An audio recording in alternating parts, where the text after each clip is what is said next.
Emir's Education in the Proper Use of Magical Powers by Jane Roberts, illustrated by Lynn Cherry, being read by Martin John. Chapter 2. Problems in the Kingdom and Emir's Journey to the Land of the Gods. The earth was so brand new that death hadn't been invented either. People could live forever if they wanted to, and they didn't look old because they didn't know they were supposed to.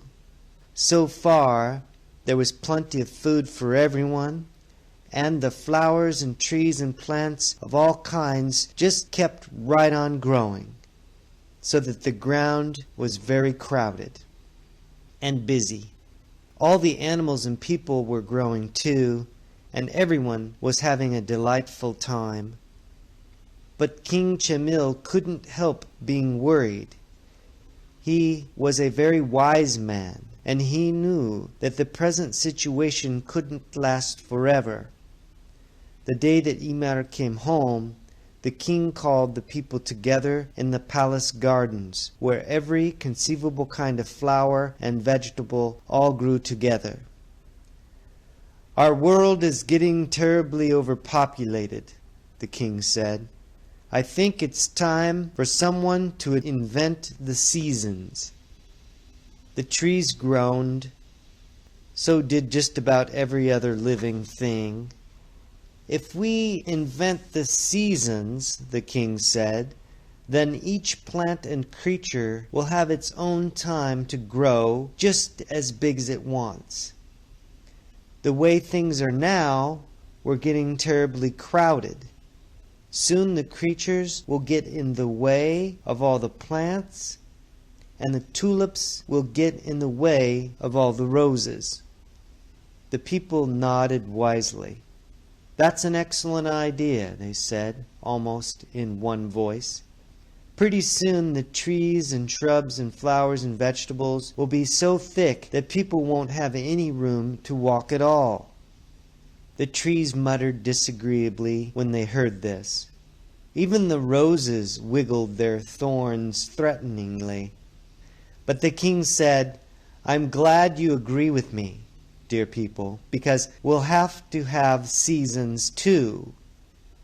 The time will come when we'll have to go someplace else or do something, or there'll be so many people that the earth might get top-heavy and fall into space or flip upside down."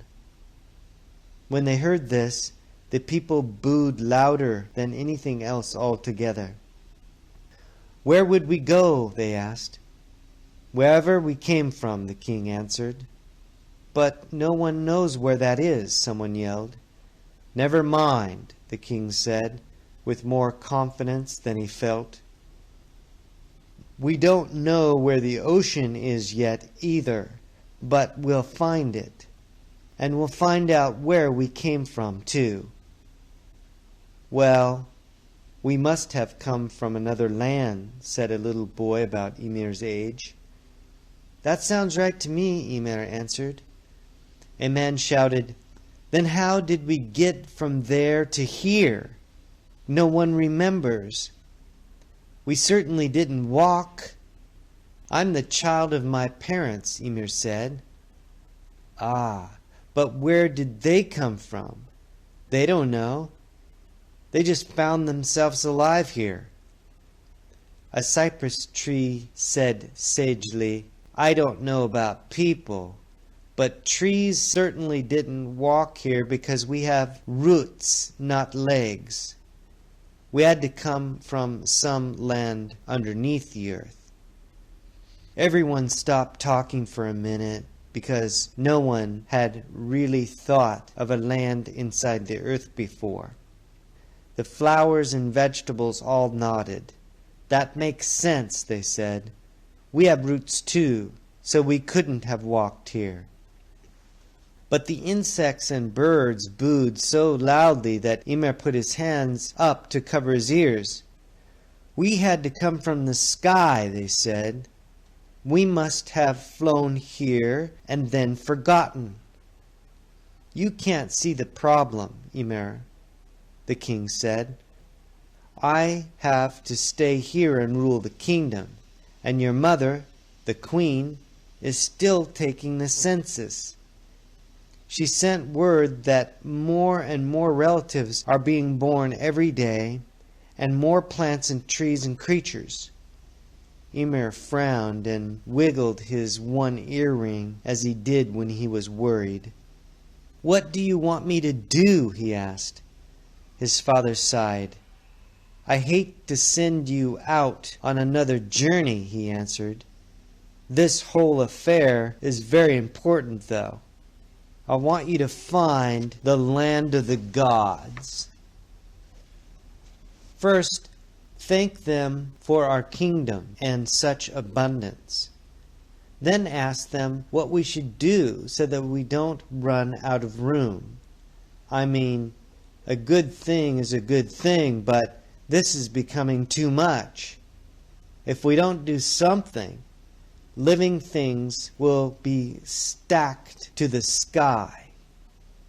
Emir really thought hard. Then he said, "Maybe there are other lands we could go to.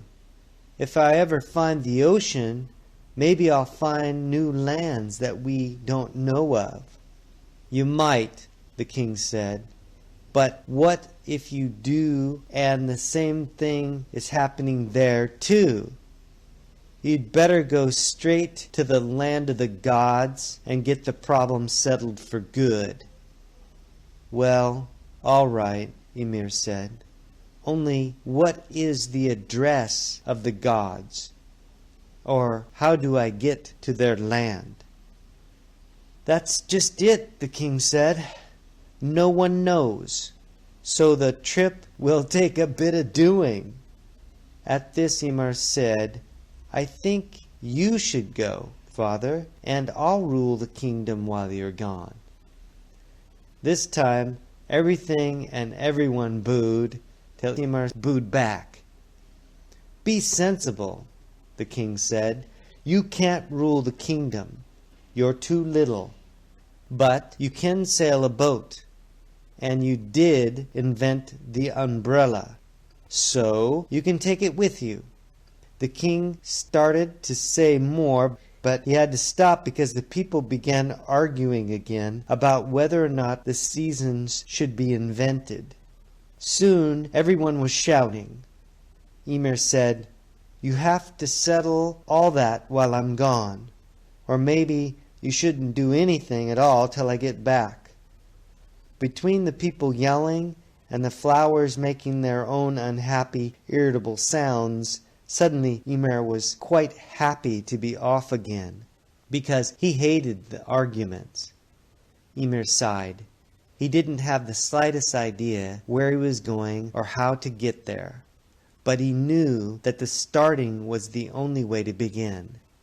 When he left, only the animals were smiling, because in the fuss no one had mentioned anything about them at all.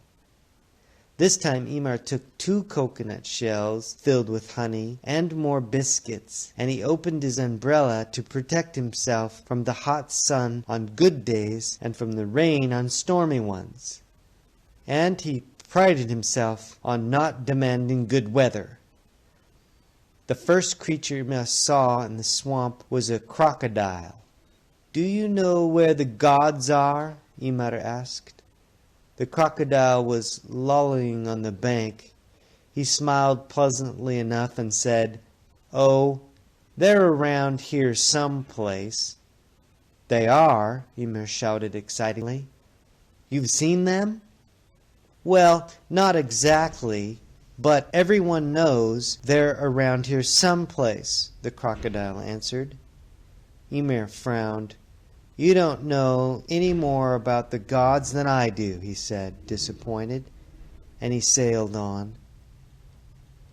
Over the next few days, Emir met too many insects and birds to count.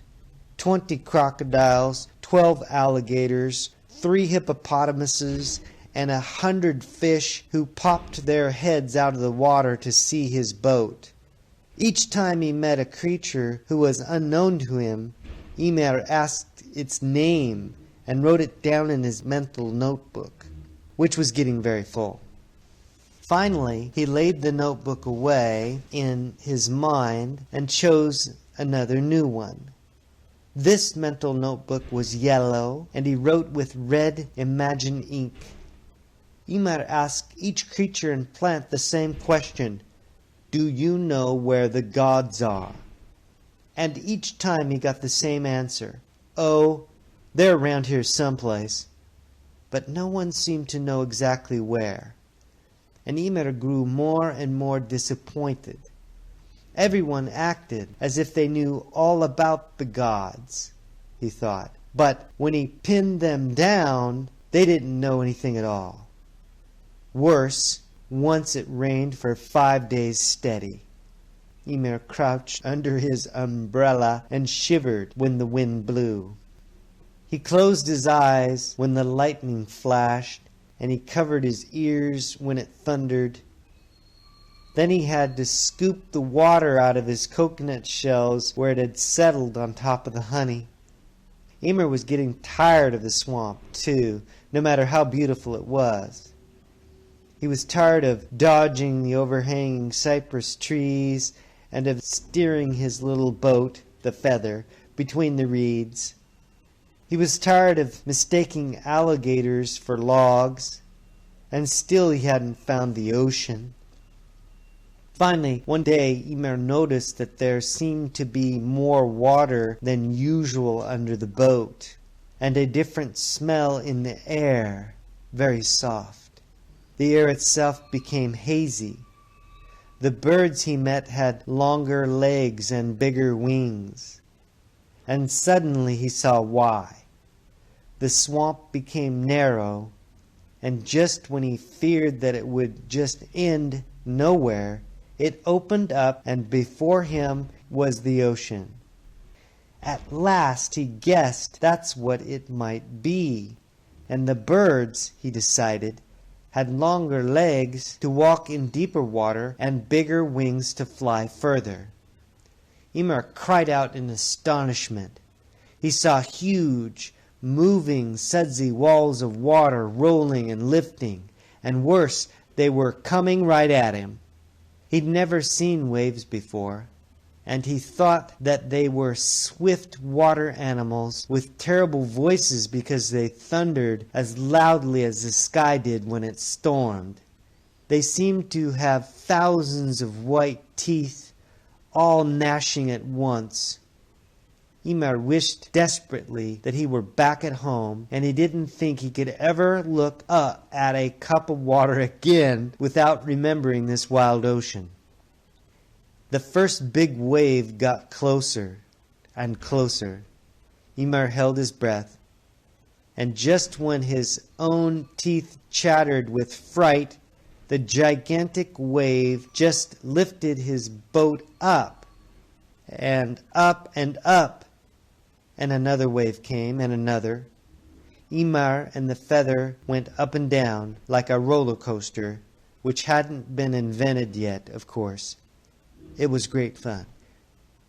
Emir felt as if the waves were wildly pantsing white horses, with him riding on top, boat and all. Then suddenly the motion became more gentle and still more gentle, until he forgot all about the idea of horses and felt instead as if he were being rocked to sleep. He started to doze, then forced himself to open his eyes and stay awake. He still hadn't found the land of the gods, but he didn't dare go to sleep in case he missed a hint or clue that would tell him where it was. If he didn't solve the problems of his people by the time he got back home, the kingdom might be piled sky high with creatures and plants and everything else, and everyone would be looking to him for an answer he didn't have. So Emir pinched himself to be sure to stay awake. It was twilight. Emir couldn't see any land anywhere, much less the land of the gods. Now the sea was very quiet. Everything seemed to be waiting. But for what? Emir remembered the last time he'd had that feeling about the world. That was when the sky sent the star from space to tell him it wouldn't rain on his first journey. Emir wiggled uneasily. The water was so clear that he could see the fish and coral beneath. The sky and the water were the same color now, blue and transparent. And Emir held his breath again. Before him, the sky and the ocean met, or at least it looked as if they did. He blinked and blinked. He thought that he could see through the sky just as he could see through the water. His little boat came closer and closer. Soon he'd be right up to the meeting place of the ocean and sky. And what, he wondered, would happen then? He hated to get wet, but he dangled his legs over the side of the boat, trying to slow it down. Then he started shouting in alarm, because from nowhere a fresh wind came and filled the sails of the boat and headed him right towards the strange part of the sky that he could not see through. He couldn't see clearly enough, though, to know that what was on the other side. "Oh!" Emir cried. There was definitely a hole in the sky where it came down to meet the ocean, and he was going to sail right through it if that wind didn't stop pushing him, and it didn't. The sky shimmered just like the water did. The air wrinkled and curled and trembled. Another wave came up behind Emir's boat and carried him higher and higher, past the ocean into the hole in the sky, to the other side. Emir was so surprised that he didn't dare move for a minute. The ocean was nowhere to be seen, though he could hear it behind him somewhere. Instead of riding on the water, his little boat sat on a mound of soft green grass, the thickest, greenest grass Emir had ever seen. If Feather weren't still all wet from the ocean spray, Emir might have been tempted to think that he had imagined the waves in the sea. But he knew he hadn't. So he turned around to see if he could discover the hole in the sky that his boat had just come through. But the hole was nowhere to be seen, and he couldn't hear the ocean anymore either. Instead, somewhere in the distance behind him, the sky seemed to come down to meet the grass. In the opposite direction, there were trees and mountains. Curious, Emir put his hands out and touched the air, which was perfectly ordinary, with no hole in it leading anywhere. He blinked because when he turned around again, he saw a sign that he hadn't seen before. It said, "God's at work," though Emir didn't know how he knew that because he hadn't learned to read yet. But he knew what the sign said anyhow, and he knew that he was finally in the land of the gods. Emir was so excited at finally reaching his goal that he could hardly wait to find a god to talk to. At least, he thought, he'd find the answers to all the problems of his father's kingdom and go home a hero. What would the gods be like, he wondered. He sat down for a minute on the soft grass, and the morning sun was so warm that he decided to sit there just one more minute. And in the next minute, Emir fell into an exhausted sleep. End chapter 2. Peace, light, and love. Aloha.